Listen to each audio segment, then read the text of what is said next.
last video over a month ago, and that was when I had just gotten out of the hospital and rehab after I was poisoned by arsenic. And I'm making a lot of progress. As you can see, I'm doing okay. Last night, I don't think people really wanted me to update you because somebody slammed me to the floor very hard. But you see, I'm sort of resilient.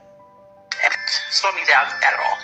Just made me a little sore, and I'm going to have a little backache for a while. But the reason why I'm being picked on is because I'm just standing in for every single person, because we're tired of the corruption, and that corruption is coming from the paper money.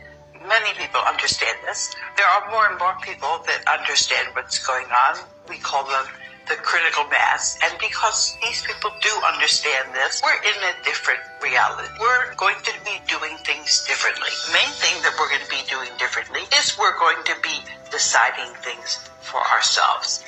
And the way that's going to happen is we're going to cut off the money that's going to something called the banking cartel.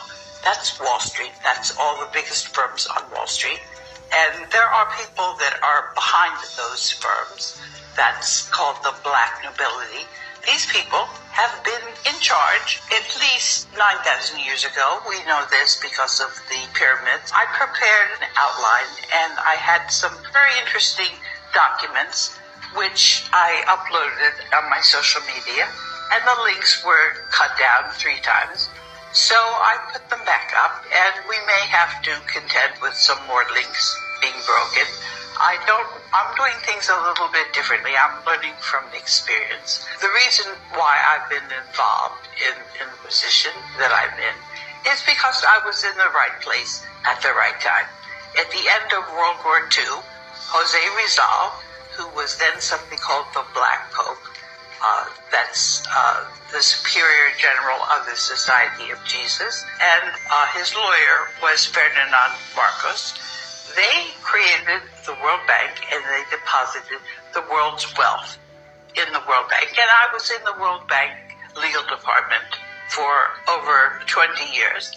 And I've actually never left the legal department because I was reinstated, because they realized that we were all working together. And I've given you recently some documents from the executive directors and the audit committee of the World Bank Board to show you that everybody understood. One of the things that I've been telling you about is the real history. What we think happened in 1000 BC was actually happening in the Middle Ages. And the Russians, Moscow State University, Mr. Fomenko, has written a series of volumes to explain exactly how that is.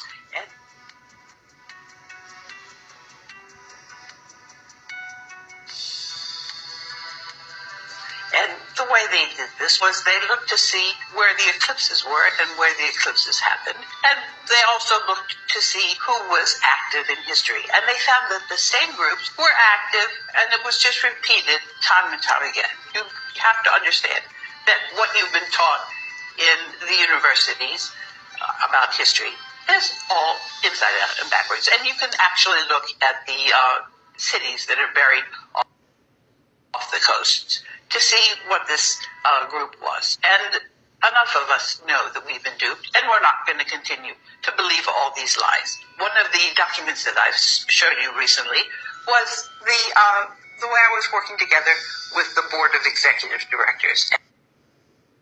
And the representative of the Netherlands, Peter Steck, he ended up having a meeting with Jim Wolf. Wanted to get to the